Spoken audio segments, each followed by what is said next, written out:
love V-belts. So today we're going to do a little maintenance on the 6.2. It's time to change the oil. This is my 91 Suburban. I'd call it a K20, but I guess it's a V2500.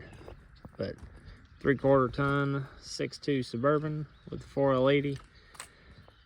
So all of its wonderful, powerful glory here. But getting up there on the miles on the oil change, so it's time to change it. This oil pan's had the ever-living daylight smashed out of it by something, possibly an axle, I would guess. This truck's been re-geared and had an axle swap, so it wouldn't shock me in the least if somebody told me that the whole axle came out of this thing and smashed into the oil pan. So we've got our oil changed. Put fresh oil in, some Rotella 1540 in there, and look, it's already black as night. It's amazing what 30 seconds of runtime will do. I'll probably change this oil again pretty quickly. Probably not the filter, but I'll just do another spill and fill. This thing sat for quite a while. I'm sure it's quite filthy on the inside. So this thing's been upgraded quite a bit in the drivetrain. So we have a Dana 44, front 14 gears. We've got the massive 14 bolt full floater with aftermarket disc brake conversion kit. Got a decent sized skid plate on the fuel tank and the transfer case. It's been kind of smashed though. Probably the same time they smashed the oil pan, if I had to guess. So plans and projects on this are going to be, we've got to go through and run all the fluids, check all the fluids, front end, rear end, transfer case. We need to do change the fluid and filter in the transmission. Fluid doesn't look very good. Everything functions the way it's supposed to. Transmission shifts good, so I'm not worried about it. I think it's just old fluid. We need to work on, it's got an aftermarket transmission cooler in addition to the stock cooler. So I want to get that hooked back up. I had a line blowout and I just had to get it hooked back up so I could get home with it.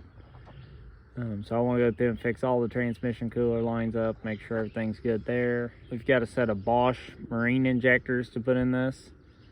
I think that'll help out our fuel economy a little bit. Give us a little more clean burn, better atomization. At least that's the theory anyway. We'll see what happens. We've got a 6.5 turbo exhaust manifold for it. Got this 6.5 intake with a 3-inch inlet. I think that'll make it run pretty good. We're going to be putting this on at NA and doing a cold air intake setup and see what that does for our performance and mileage. And then we're going to go with the turbo. I just want to go little bits at a time. I don't have a ton of time to devote to this, and it's my daily driver, so I want to make sure we just keep moving on the way we're moving and I don't end up stranded. So at some point we're probably going to do like a 3-gauge pod, one of which I plan to do a Banks I-dash, because, you know, why not? I want to try to get this old B&M trans temp gauge working. We're going to change this radio out. I've seen a couple different ones. We're going to go to something Bluetooth probably, and relatively stock appearing. Most likely we're going to do a roof rack. We're going to get that CB antenna up there functioning, and we're going to hook a CB to it.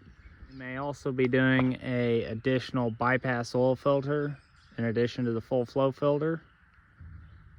See if we can clean that oil up a little bit. I'd like to be able to run, you know, a little bit longer than, you know, a couple minutes before the oil blacks.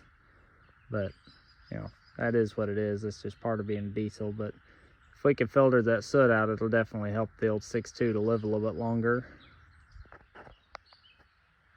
I figure our horsepower goals to be around 250, 270 to the wheels.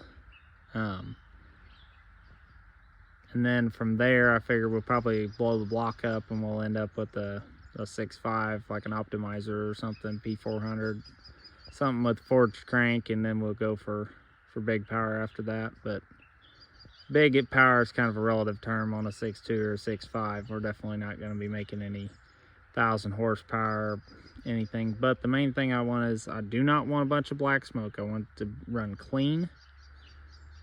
I want it to be reliable. I want to continue getting decent fuel mileage. So right now we're getting 17, either 16.8, 17.1, somewhere in there, every tank. I've played with the timing a little bit. I think I found kind of a happy spot. What we're gonna do is we're gonna put the injectors in it and see if just a new set of injectors helps. Like I said, I've got those Bosch injectors. They're the high pop marine injectors, the little higher pressure. They should theoretically have a better burn and therefore less smoke. We're not gonna turn the fuel up at all. We're just gonna leave fuel stock setting. This has got a brand new Reman, or sorry, not brand new, a Reman injection pump from Standard Ignition on it. So far it seems to be doing its job. You know, definitely gonna be doing some kind of an intercooler either below and behind the bumper, which I don't really like for off-roading purposes, or possibly behind the grill. There's quite a bit of room in there, but I don't know about that. We may do a air to water intercooler, which I also don't know about. Haven't really decided. And then we'll probably put a decent light bar up there on top of it. I would like to be able to take this, you know, on some trails, but I want it to survive and not break, and I don't really want to be afraid I'm going to tear a bunch of stuff up. Now the axle upgrades definitely is going to help that. It needs a front drive shaft. The slip yoke's getting kind of sloppy on the shaft. We just did a new U-joint on this side on the axle. You know, there's a lot of stuff that probably could be done to it still to make it trail ready, but I'm not also planning to run the Rubicon with it or anything. Obviously probably wouldn't go on a bunch of trails with these tires. These are pretty mediocre tires for off-roading. It's only got 117,000 on it, which is not actually accurate. It's actually less than that because the speedometer reads way off. My guess is it used to be 373s. I think I checked the RPO in the glove box and that's what it said. Now it's 410s. I know because the Dana 44 is tagged still. It's still got the little sheet metal tag that says 4.1 on it. So we know what it's got in it. And this one's got the 4L80 in it because it's a 91. We're probably going to be doing some upgrades to the 4L80 once the turbo hits on it, because it's basically impossible to communicate with this transmission outside of just reading codes and checking pressures, and you can't even do a lot of that. So probably what we're going to do is upgrade the valve body to like a 98, 99 style valve body. Then 98 style and newer valve body, I guess. I don't know a lot about 4L80s, I'm still learning. So that way we can use an aftermarket transmission controller, and we're just going to throw this entire ECM away because the motor's staying mechanical. So we can just run a standalone TCM and we shouldn't have any problems.